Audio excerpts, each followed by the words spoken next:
Le Talmud nous raconte l'histoire de la fille de Rabbi Hanina, un très grand sadique de l'époque du Talmud. Il était très proche de sa fille, très attaché à elle, on l'imagine, comme tout papa. Il arrive et rêve Shabbat, la veille du Shabbat, et il voit sa fille triste. Il lui dit « Pourquoi est-ce que tu es triste, ma fille ?» Et elle lui répond « Je me suis trompé. Au lieu de mettre de l'huile pour les bougies de Shabbat, j'y ai mis du vinaigre. » Rabbi Hanina l'a regardé avec un sourire et lui a dit « Ne t'inquiète pas, ma fille. Celui qui a dit à l'huile de brûler, il dira aussi au vinaigre de brûler. » Autrement dit, celui qui permet à l'huile d'être ce qu'il est, à savoir cette matière-là qui peut brûler, il peut aussi dire au vinaigre de brûler, même si, à l'accoutumée, le vinaigre ne brûle pas.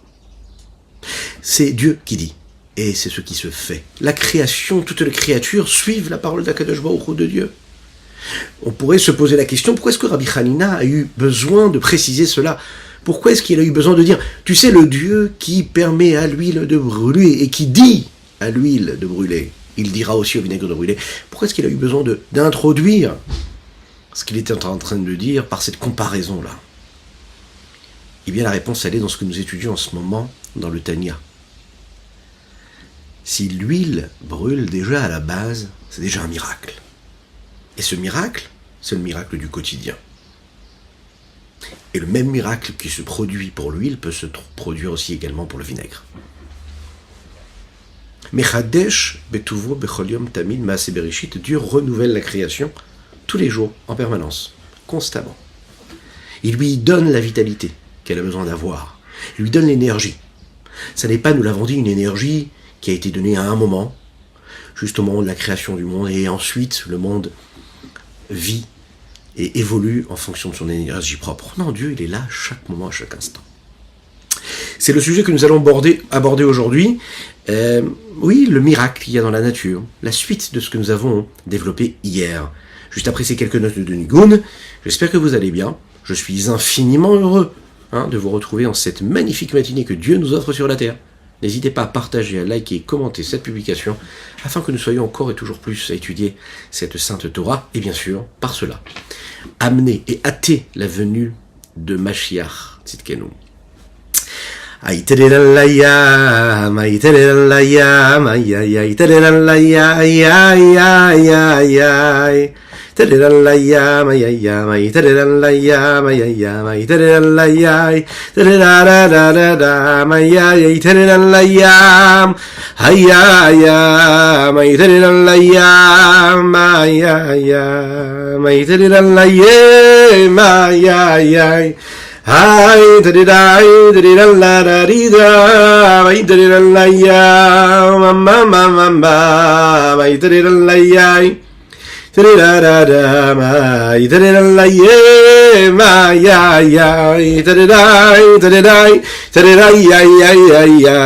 étudions aujourd'hui pour la Refouach Shalama de Avraham Nissim Ben Sultana, qu'Akadosh Baruch Hu lui envoie une Géoula, oui, une Géoula, je voulais dire, une Refoua, donc c'est une délivrance, une guérison totale et complète. Nous étudions les Nishmat Avihu Mori Rabbi Reuven Ben Nisser, et nous étudions pour le mérite de cette personne-là qui nous soutient, oui, financièrement, matériellement, et on la remercie, et chacun de vous faites de même. C'est important de soutenir la diffusion. Cela donne de la force à cette diffusion-là, à notre cher Michael Ben Rachel, ainsi que toute sa famille, et tous ses proches, Bezrat Hashem. Une belle réussite dans tous les domaines matériels et spirituels par le mérite de ces mots de Torah. Alors, tous les mots que nous prononçons dans la Tefila ont une force phénoménale, une puissance phénoménale, puisqu'elle traverse tous les cieux, elle monte jusqu'auprès d'Akadosh Baruch Hu, l'importance des mots de la Tefila. Et dans ces mots-là, nous disons tous les jours, Ve'ata mechaye et kulam. Nous parlons de Dieu, nous disons, Dieu, tu sais, c'est toi, nous le savons, c'est toi qui fais vivre toutes les créatures. Autrement dit, ça n'est pas une énergie que tu as donnée, que tu as mis en chaque créature et qui aujourd'hui, de manière indépendante, peut évoluer sans que tu sois là présent. Non, c'est une énergie qui est présente constamment. Le monde dépend de cette force divine à chaque instant.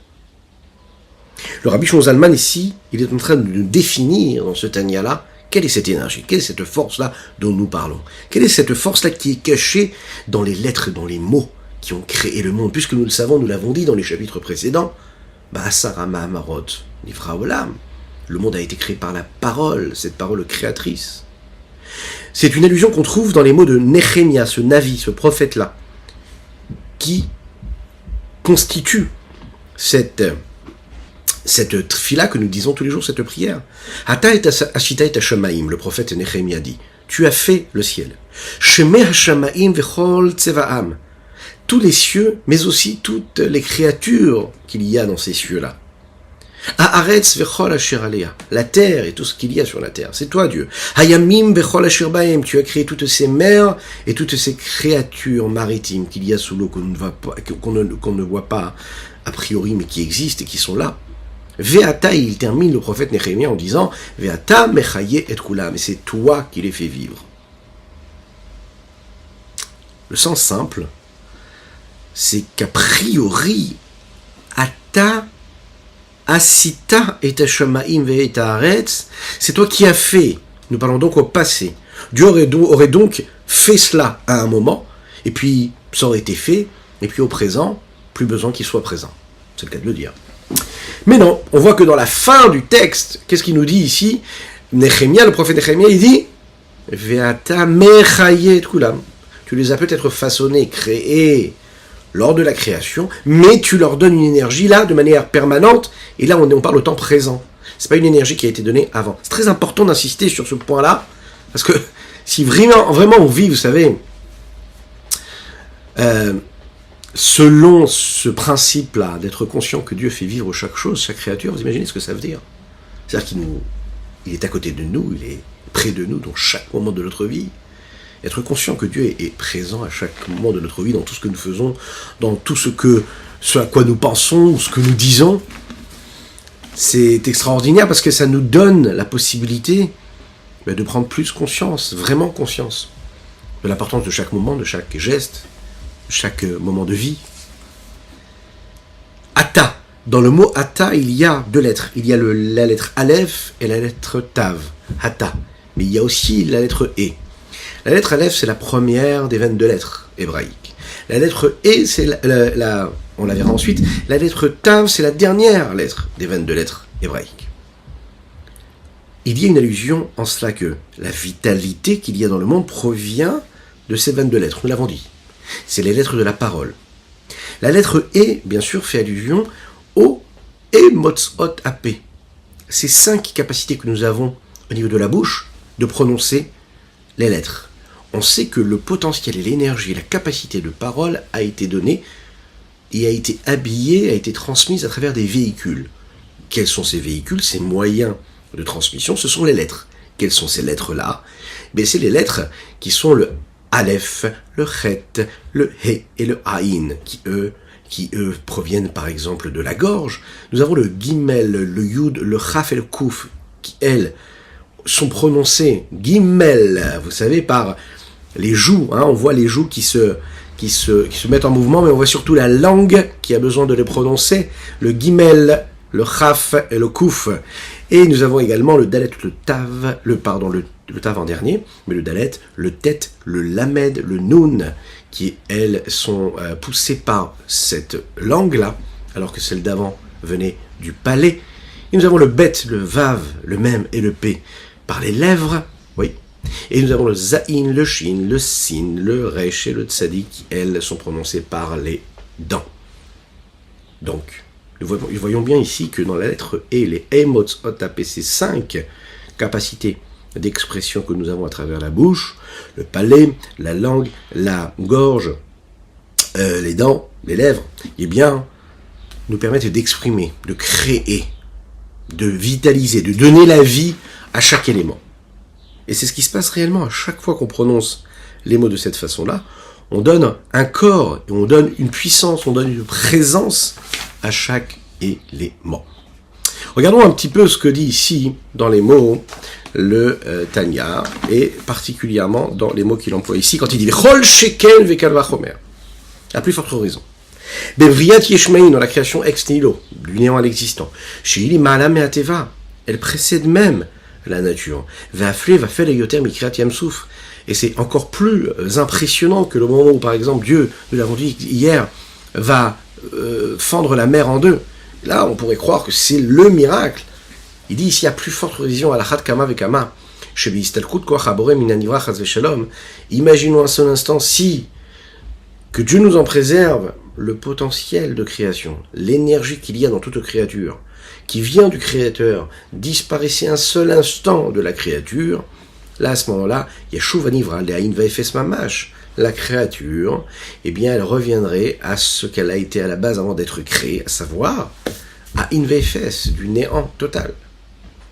Et la tsarich liot koach hapoel banifal, il faut qu'il y ait ce potentiel, cette énergie du Créateur dans la créature, dans ce crier. Il faut que ça continue d'être là.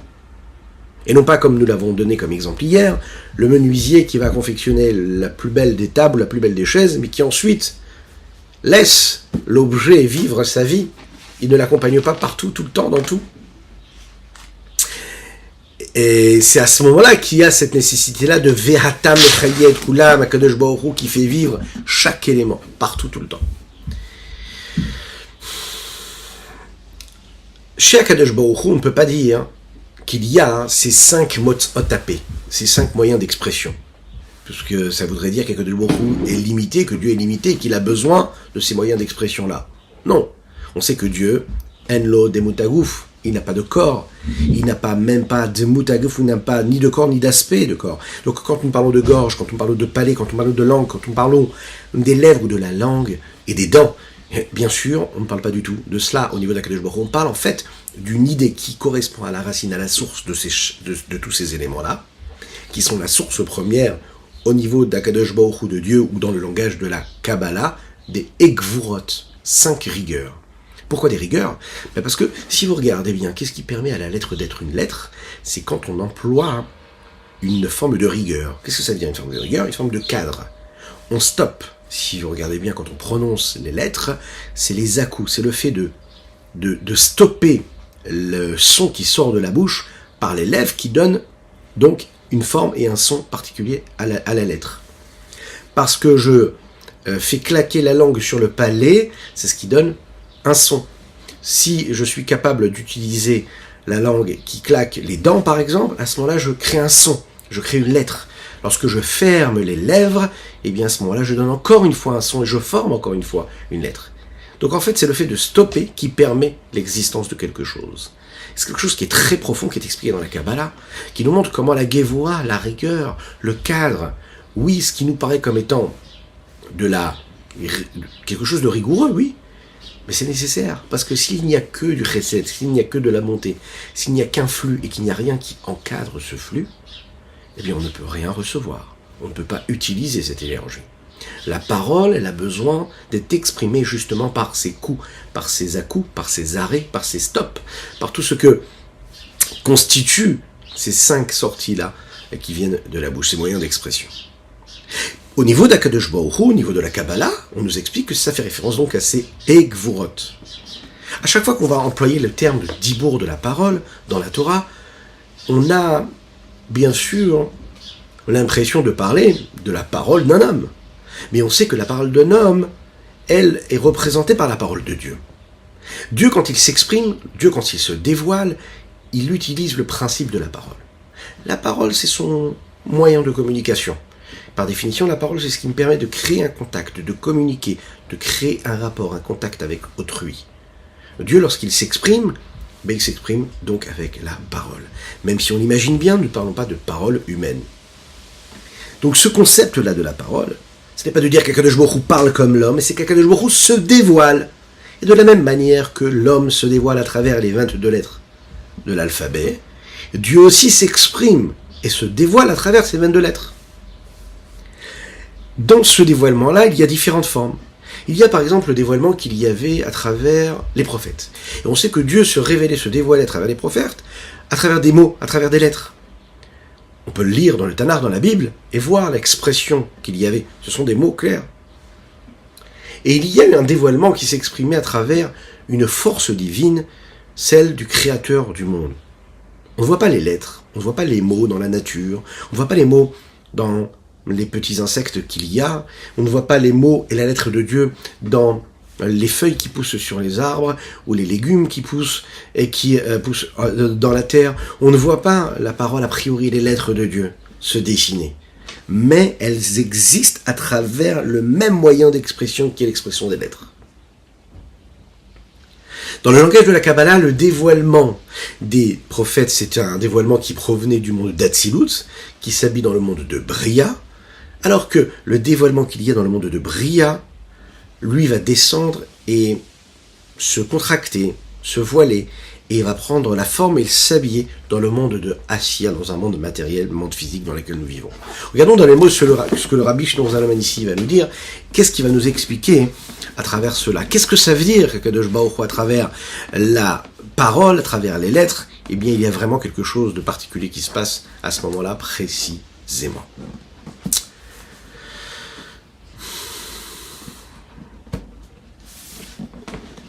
VNN. Bechinat otiot adibour ma'asara ma'amarot shebaim nivru ועל זה נאמר ואתה מחיה. Et kulam, c'est ce que nous disons, c'est toi qui les fais vivre tous les jours. Le Rabbi Shneur Zalman nous dit ici, al tikre mechaye et la meave. Il ne faut pas lire mechaye, qu'Akadosh Baruch Hu les fait vivre, mais meave. Meave, ça veut dire qu'il les crée. Donc ve'ata meave et kulam quelque part. C'est-à-dire que c'est Dieu qui les crée en fait, qui les façonne ex nihilo à chaque instant. Cette vie, cette vitalité que Dieu donne, c'est l'expression même de l'essence de leur création, de leur créature, de ce qu'ils sont, et ce qui leur permet d'être ce qu'ils sont.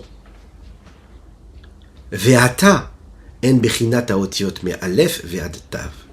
Ve'ata, et toi, c'est le niveau des lettres qui correspond bien sûr à tout ce que impliquent les 22 lettres, depuis la première jusqu'à la dernière, le alef et le tav. Ce sont ces 22 lettres-là, précisément, qui ont une vitalité chacune, et quand elles sont façonnées et formulées d'une certaine façon ou d'une autre, laissent passer et transmettre une énergie particulière. L'expression ata ici, la lettre aleph et la lettre tav, et le e vae, le e qui est après ces deux lettres, aleph, tav et donc e, i, he, motz, otape, mekor, atiot, c'est justement donc ces 5 capacités que la bouche a de faire sortir et de formuler, d'exprimer, qui sont la source même de l'énergie des lettres qui sont employées.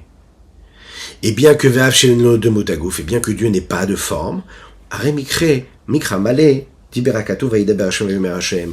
On sait qu'on est obligé de le dire de cette façon-là, puisqu'on sait qu'on voit que dans le texte, il s'exprime de cette façon-là. Vaidaber Hashem, quand on lit la Torah, on voit qu'Akadosh Baruch Hu, il parle. Vayomer Hashem, et Dieu a dit, Dieu a parlé. Viprinatit galut achavbet otiot elionot la nevi'im, c'est le niveau de dévoilement des 22 lettres suprêmes, que ce soit pour les prophètes ou mitlapshot besichlam vasakatam bemarea nevoua. Elles vont s'habiller dans leur intellect et dans leur capacité de saisissement à travers l'aspect prophétique et la vue, la vision qu'ils vont avoir. Vigam bemachashavatam bediburam, mais également lorsqu'ils vont comprendre, saisir à travers leurs pensées ou leurs paroles, que Moshe Katouf, comme il est dit, Ruach Hashem di berbi, ou millato al-eleshoni, comme le prophète Shmuel le dit, l'Esprit de Dieu a parlé en moi, et ses mots et sa parole sont sur ma langue.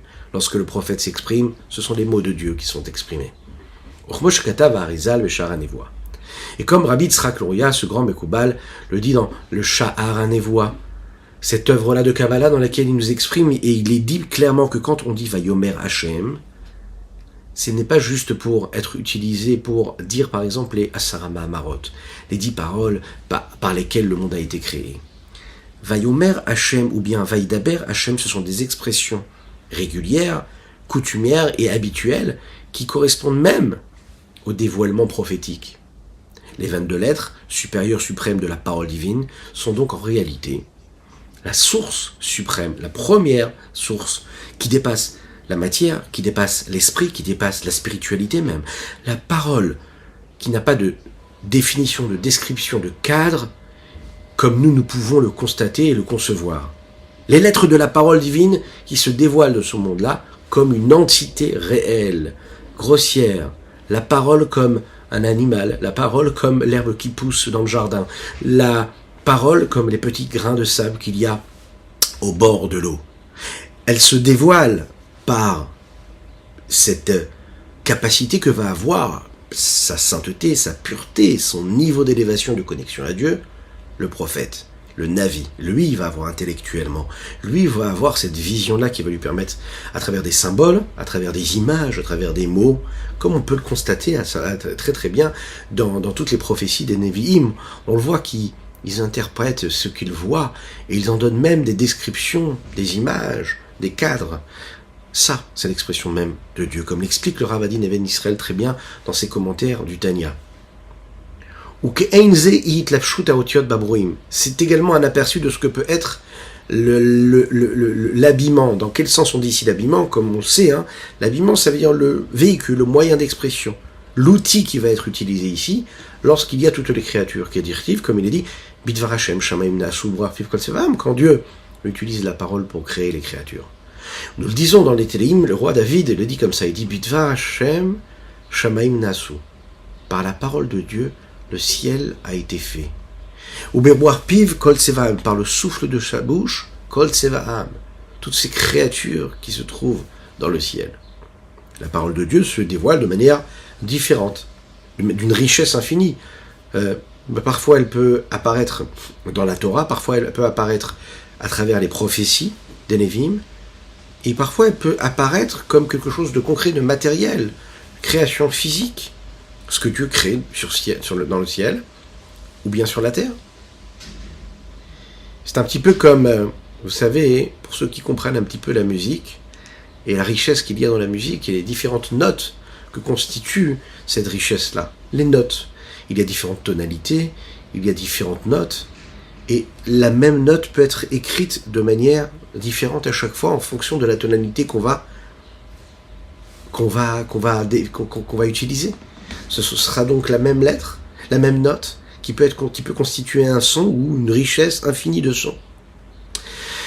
C'est écrit, les notes de musique sont écrites comme les lettres qui constituent les lettres de la parole, les lettres de l'écrit.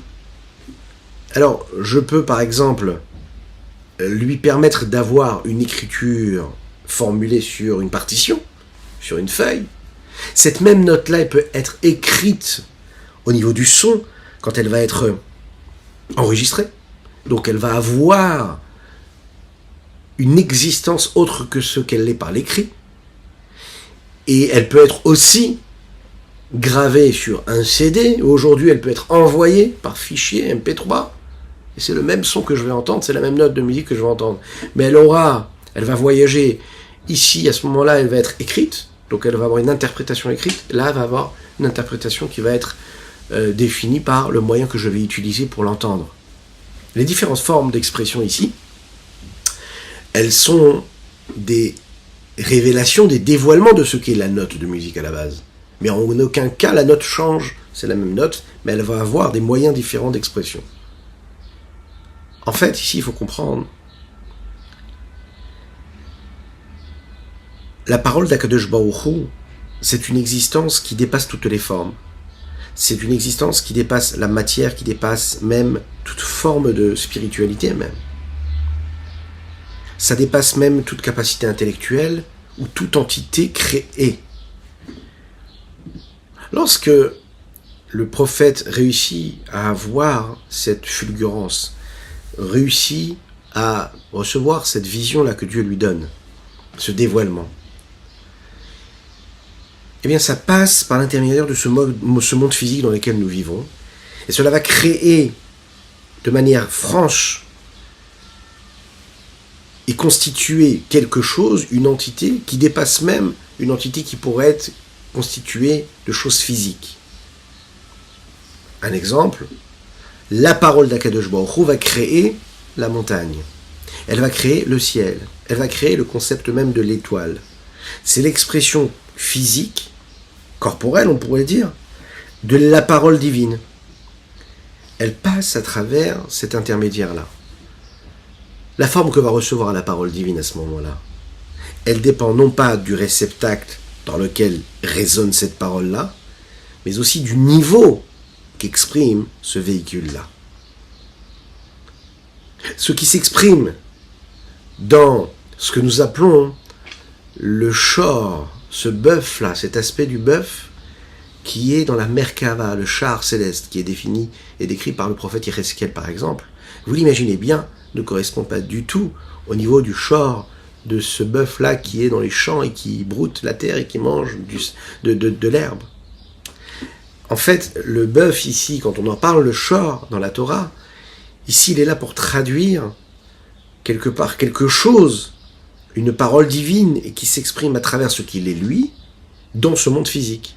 C'est une forme qui correspond aux limites et au cadre que le monde physique peut avoir ici-bas sur Terre. Et lorsqu'il est dans ce char céleste, qui est décrit par le prophète Yecheskel, là le char, le bœuf, n'est plus du tout le même. Il correspond à une créature totalement sainte, pure, qui a, vous l'imaginez bien, d'autres occupations que de brouter la terre. Rak,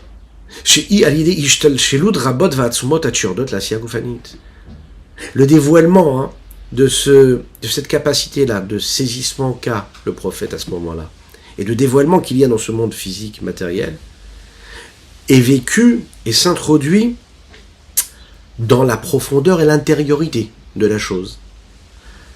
Le dévoilement du prophète, c'est l'expression d'un niveau qui est très très très élevé, qui est beaucoup plus pur que ce qu'on peut voir, nous, et constater dans toutes les créatures terrestres, même si elles sont en réalité des créatures de Dieu.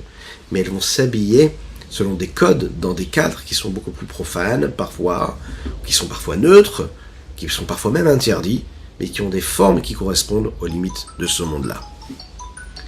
Pour qu'ils puissent se dévoiler dans cette matière, la grossière et physique, il faut qu'ils descendent de niveau en niveau. C'est ce qu'on appelle le système de l'ordre de l'enchaînement des différents mondes. C'est ce que nous appelons le Tzimtzum. Et parfois, l'énergie physique qu'il y a dans chaque élément provient d'une énergie divine qui a vécu tout un système de niveau en niveau, tout un voyage de Tzimtzum qui a engendré un autre Tzimtzum, une autre contraction de lumière, un autre voile de lumière, jusqu'à ce que ça puisse s'exprimer à travers la matière qui, elle, va être mesurée, va être jaugée, va être jugée, va être comptée, va être mesurée. Shenken Asagada Nevim. Ça, c'est ce qui se passe ici-bas sur Terre. Par contre, les Nevim, les prophètes, Iba Atzilut, Amiklabeshet, Beolam Abriya, cela se trouve dans le monde d'Atzilut, le niveau plus que le monde, le niveau de Atzilut, qui, lui, s'habille dans le monde de Briya, le monde qui est juste au-dessus. En réalité, à ce moment-là, les prophètes peuvent percevoir la parole divine, qui elle prend une place très élevée, qui est bien plus élevée que le monde d'Achia dans lequel nous vivons, toutes les créatures, dans lesquelles on a des sens qui sont capables de le saisir. Mais la description et la définition que nous pouvons donner de cet endroit-là, par exemple, comme c'est donné ici selon les langages de la Kabbalah, le monde d'Atzilut qui s'habille dans le monde de Briya. Ça veut dire que, par rapport à ce que sont ces paroles-là que le prophète reçoit, elles sont pures, elles ont un sens qui est très très élevé, elles ont une sainteté, elles ont une particularité, elles sont vraiment de la divinité pure, telle que cela peut être que ça peut apparaître et être dans le monde d'Atzilut dans lequel il n'y a rien d'autre que Dieu. Mais puisque les réceptacles d'Atzilut, qui sont en unicité totale avec la lumière profonde et supérieure et transcendante, et transcendée même de Dieu, alors le Navi, lui, il a du mal, parce qu'il n'a pas ces outils-là. Parce que dès l'instant où le Navi perçoit quelque chose, ça veut dire qu'il y a eu un passage et une transmission. Mais dans le monde d'Atzilut, il ne peut pas y avoir de transmission, puisqu'on est dans l'infini total, véritable, c'est Dieu. Donc on utilise à ce moment-là la pureté du message qui lui vient d'Atzilut, mais qui lui va s'habiller dans le monde de Briya. Et là, à ce moment-là, le prophète, il peut percevoir, grâce au niveau de cadre, de véhicule, grâce au réceptacle qui se trouve dans Briya, qui est une forme de cadre, très élevé bien sûr, bien plus élevé que ce qu'il peut y avoir dans le monde, mais percevoir un message qui a la pureté du monde d'Atzilut, tout en ayant un cadre. Ce qui va réussir à saisir, c'est quelque chose qui dépasse le niveau de ce qu'on est capable de recevoir ici-bas sur Terre, de ce qui peut toucher même la spiritualité ou même la matière physique grossière, qu'on est capable de recevoir ici-bas avec nos sens à nous. Il y a deux différences entre la capacité de perception, entre ce que le Navi, le prophète, reçoit et un homme lambda peut recevoir, deux qui passent à travers les sens. les sens, hein, pas les sens, les sens. L-E-S, plus loin, sens. Les différents sens que nous avons. La clarté déjà pour commencer. La limpidité qu'il y a. La pureté dans laquelle il y a cette transmission, elle est très particulière. C'est pas du tout ce qu'on va retrouver dans un message qui correspond les hommes en général. Puisqu'il est capable de recevoir une parole qui est totalement détachée de toute implication physique, tout intérêt physique, matériel, bas, ce qui peut se passer dans notre monde, puisque nous savons que dans notre monde, ce qui abîme malheureusement le message, c'est qu'il y a toujours l'implication de la matière, l'implication de l'objet, qui lui interprète ce qu'il reçoit. Et c'est l'interprétation que l'on fait de ce que nous recevons qui lui donne corps, qui fait ce que c'est. C'est la raison pour laquelle le même message peut être compris et saisi par deux personnes de manière différente. Une personne qui est raffinée, qui est pure, va percevoir les choses d'une manière beaucoup plus grande et plus belle qu'une personne qui va être grossière et attirée par la matière, attirée par le plaisir physique et par les désirs du monde. Le réceptacle, lui aussi, va interpréter le message qu'il est en train de recevoir. L'ange, ou bien le prophète, à ce moment-là, il est dans une capacité de réception très forte, beaucoup plus forte qu'un homme normal, parce qu'il est dans cet état de pureté. Donc le message qu'il reçoit, il le reçoit avec une véritable pureté. Le monde, ici, que nous voyons, ne nous permet pas de savoir ce qui se passe derrière, c'est-à-dire pas seulement derrière, qui est présent, mais nos sens physiques, matériels ne nous permettent pas de percevoir toutes ces créatures célestes qui nous accompagnent, qui sont partout, tous ces anges qui accompagnent chaque bonne action qu'un homme il est capable de faire pendant sa journée, son quotidien, il crée des anges, et ces anges-là sont là, mais on ne les voit pas. Mais il faut savoir, l'ange qui est dans ce monde-là, c'est un ange qui est dans un monde qui peut être très élevé, qui peut être existant même dans notre monde, mais il reste une créature qui est bien plus élevée que l'homme matériel et physique. On a pris tout à l'heure l'exemple du bœuf physique et matériel, qui lui est en train de manger, qui mange cette herbe-là qu'il y a sur la terre. On peut l'imaginer qu'il est beaucoup plus grossier qu'un homme, que l'être humain, l'homme, qui est un peu plus élevé, qui a l'intellect, la capacité de compréhension. Donc en fait, on peut bien comprendre ici que le dévoilement de Dieu qui est ici-bas sur terre, lui, est beaucoup plus compliqué, beaucoup moins limpide, beaucoup moins pur, quand il s'exprime à travers ce qui se passe dans le monde, que ce qui peut se passer au niveau des mondes supérieurs. L'ange, lui, il est en train d'exprimer quelque chose de beaucoup plus essentiel, plus propre, plus clean. C'est déjà la première chose qui nous différencie du Navi du prophète. La deuxième différence vient et provient du fait que le monde dans lequel nous sommes, ce n'est pas un monde qui est statique. La preuve, c'est que l'homme s'implique dans ce monde-là, il se mêle un petit peu à la création, à tout ce que Dieu lui a donné, et en réalité, c'est ce qui cause cette dynamique et qui va même chambouler parfois même les façons avec lesquelles le monde a été constitué. Il va parfois interférer dans la volonté d'Akadosh Baruch Hu, même si tout vient de Dieu, mais il va parfois compliquer les choses. Ce manque de stabilité qui est créé justement à cause de l'homme, parce que l'homme, comme il est libre, eh bien, il tente, il teste, il va aller d'un côté comme dans un autre, mais pas obligatoirement dans les fautes. Ça peut être parfois en faisant des fautes, en s'égarant vraiment, mais parfois ça peut être dû à ce libre arbitre, à cette liberté de choix que nous avons et qui nous permet d'avancer, de créer. Et dans ce choix-là, il y a aussi des choses qu'on ne comprend pas. Donc on va tenter, on essaye de faire cela ou de faire ceci. Et tout le temps, on peut utiliser ce qu'il faut ou pas dans le progrès, on le voit. Le progrès, ça peut être très positif, mais ça peut être aussi destructeur pour la planète, pour le monde. Donc en fait, le monde tel qu'il a été conçu à la base est en train de se compliquer, d'évoluer de manière positive ou négative d'ailleurs. C'est un peu comme, vous savez, les lettres que sont capables de prononcer les petits-enfants. Les bébés, puis ils évoluent, puis ils grandissent. Eh bien, ils sont capables de dire des mots, de dire les lettres, mais ils les mélangent. Ils disent des mots, ils disent des lettres, pas toutes les lettres, quelques lettres. Au fur et à mesure, ils évoluent avec cela. Ce sont des lettres qui sont créatrices aussi. Elles ont la possibilité de créer des lettres, de créer des mots, de créer des phrases, des idées, de créer, de bâtir les mots. la parole. Mais pourtant, quand elles sont pas mises en ordre, eh bien, elles paraissent complètement chamboulées. C'est un petit peu ce que l'homme est capable de faire de toutes les énergies que Dieu lui a données sur Terre. Il peut utiliser les énergies comme il faut ou pas.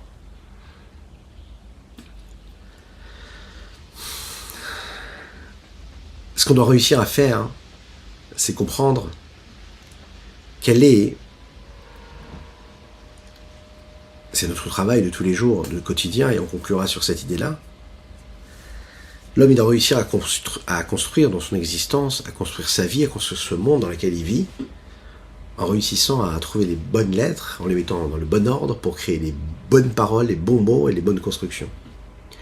Le Navi, le prophète, quand il reçoit la parole d'Akadosh Baruch Hu, la parole de Dieu, les lettres, elles sont mises dans le bon ordre. Les paroles, elles sont bien prononcées. Tout est clair, la direction, elle est bonne. Il sait ce qu'il doit construire, il sait ce que le peuple doit faire. C'est la raison pour laquelle le peuple va suivre ce que le Navi, ce que le prophète va lui dire, et parce que c'est la parole d'Akadosh Baruch Hu, comme nous l'avons dit avec Shmuel la Navi, le prophète Shmuel, c'est la parole de Dieu qui est sur sa langue. Quand il dit quelque chose, il s'exprime, il est en train de parler de la parole d'Akadosh Baruch Hu, c'est la parole de Dieu. Elle est en ordre, pas comme nous. Et nous, on teste. On peut dire ça, on peut dire ci. On peut interpréter les choses. Et on s'implique. Et comme nous sommes impliqués et nous manquons de la pureté que le prophète peut avoir et que le Navi peut avoir à ce moment-là, donc on peut s'égarer. Lui ne s'égare jamais. Je vous souhaite plein de bonnes choses, que Dieu vous bénisse et qu'il vous protège. Nous avons conclu le 2e chapitre de Sha'ar HaYichud de Haïmouna. Be'ezrat Hashem, demain, on entamera le 3e chapitre, avec l'aide d'Akadosh Baruch Hu, avec le courage qu'il nous donnera, avec la réussite pour chacune et chacun d'entre vous. Nous avons étudié pour la Refoua Shelema d'Avram Nissim Ben Sultana. Je vous dis à très très bientôt.